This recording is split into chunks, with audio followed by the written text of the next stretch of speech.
Okay, so following up from my intro video, I'm gonna give y'all a story. Okay, this story I would say is the what started, I think, my domino effect of the life of struggles I've been having. But anyway, so this is when I became enemy number one to my mom. Okay, so I can remember one day at my godmother's house with my god sisters, or one of my mama best friend's house with my godmother, my god sisters, and I'm ready to go. I don't know why I was there. I can't remember how I ended up there by myself, but I know that my mom was on her way to come get me. So soon she pull up. And when she pull up like a bat out of hell. I'm like, okay, cool. But I'm running towards her without running towards her. But I get up to a certain point, and she jumps out the car, and I hear her scream to my godmother, let me get your fan belt, because I'm finna beat this. I'm like, hold on. So I slow down, I stop a little, like, what's going on? So what had happened was, in the background, while I'm waiting, my mom said that her and my sister pulled up at the house, and it was like a group of neighborhood boys that was across the street from us. They just started yelling, I guess, stuff that was in our house, letting her know that they was in our house. And she was upset. She was really upset. So she came, but she was beyond upset, y'all. So, but with that being said, back to where we at my godmother's friend house. And so she goes on, while she asking me to, about, or telling me about what had happened, she goes on to ask me, y'all keep in mind, I'm like 11 at this point, like 11 years old. And she starts saying stuff like, I'm thick, I ain't even supposed to be that big. Only way I can get that big is if I was having sex, and who been doing this to me, who been doing that to me, and yada, yada, yada. And I'm just sitting there like, nobody. I ain't been doing nothing with nobody. I ain't been, that's what I'm like, nobody. She, she just, you been doing something. And so eventually, I tell her that her boyfriend been touching me, and everything goes quiet. And she, say, what? And so I repeated myself, and she like, okay, well, we finna go and confront him, get in the car, saying blah, blah, blah. And y'all, when I say there was no type of red lights in sight, the signal lights, all of them was green. She was speeding too.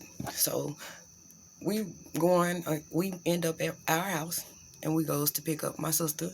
And my mama had a friend staying with her at the time, so she goes to pick her up too. So all of us go, and we go to his apartment complex. And when we get there, he comes out, and sits on the steps. And so he's sitting on the step. My mom kind of off back from him, standing next to him, and I'm standing next to her. My sister off in the corner, and her friend, everybody standing around. I'm crying, y'all. I'm crying. I mean, crying hysterically, because of course she asked him, and he's saying, he ain't did nothing. But then me and my sister, we had like a conversation maybe 2 weeks back or something before all of this came about, and she told me that he was doing that to her too. He was also messing with her. And so while I'm crying right there, telling my mom that he's telling the story, I look at my sister and I say, such and such, tell them, because you told me the other time too. She looked at me, she said, I don't know what you're talking about. I don't know what you're talking about. Man, that made it even worse. So now I'm looked at like this here, you know what I'm saying? It's already like my mom don't believe me. And then he's sitting all, smug and stuff. And so she like, okay, let's get in the car. Okay. So we get back in the car. Y'all, I'm just waiting on a butt whooping. I'm waiting to get my butt whooped. I'm waiting. So I go to my room, go straight to my room after we, make it home. And after a while, like I stay in there. But after a while, when it's getting dark or whatever, I go to push my bunk bed on my door because I don't know, it was weird. The way you locked my door, the way to lock my door, it was on the outside, so it was kind of, the doorknob was reversed, so the lock was outside instead of inside. So I pushed my bum bag against the door, y'all, and I went to sleep. I ain't hear from her no more that night. That was a Friday, because we went. I can remember going to the laundromat the next day. You know what I'm saying? That was, that's what we did on the weekends. She'll take us, we'll pile our stuff up, go to the laundromat, drop us off, and let us do the laundry or whatever, and then she'll come pick us up, and bam. But this particular time, same routine. She was real quiet.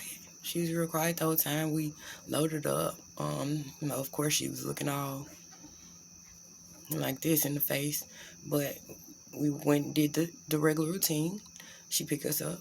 We unload, and after we unload the car of the clothes, she asked me to come here. We go sit in the living room. I mean, in the kitchen, and she looking at me. She look.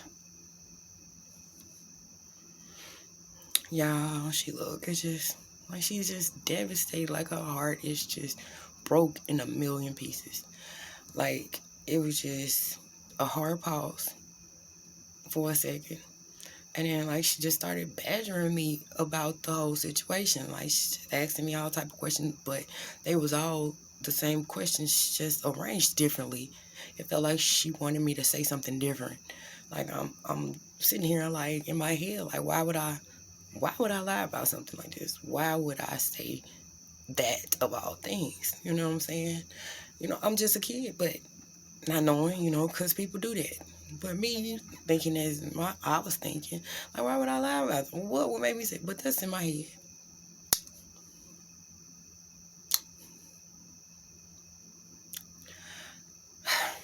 Now, this is where I messed up at.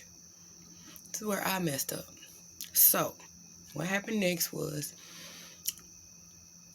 I just told her, I said, that didn't happen. It didn't happen. It didn't happen.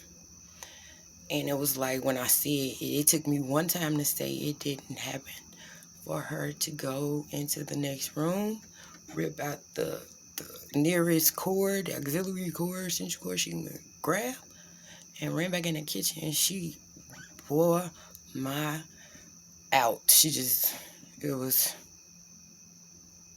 tragic, y'all. It was tragic. It was tragic.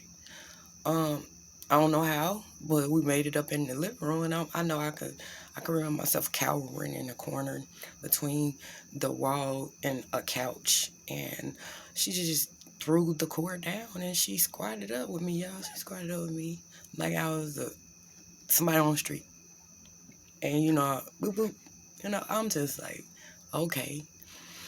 So eventually that ended, and I went in my room, and I remember not coming out for a while. But then he comes back. He moves back, like, because he was at the apartment complex, but he moved back with us, because I don't know. I forgot how he, ended up getting out, but he moved back in. And she made me apologize to him. She made me apologize to my molester,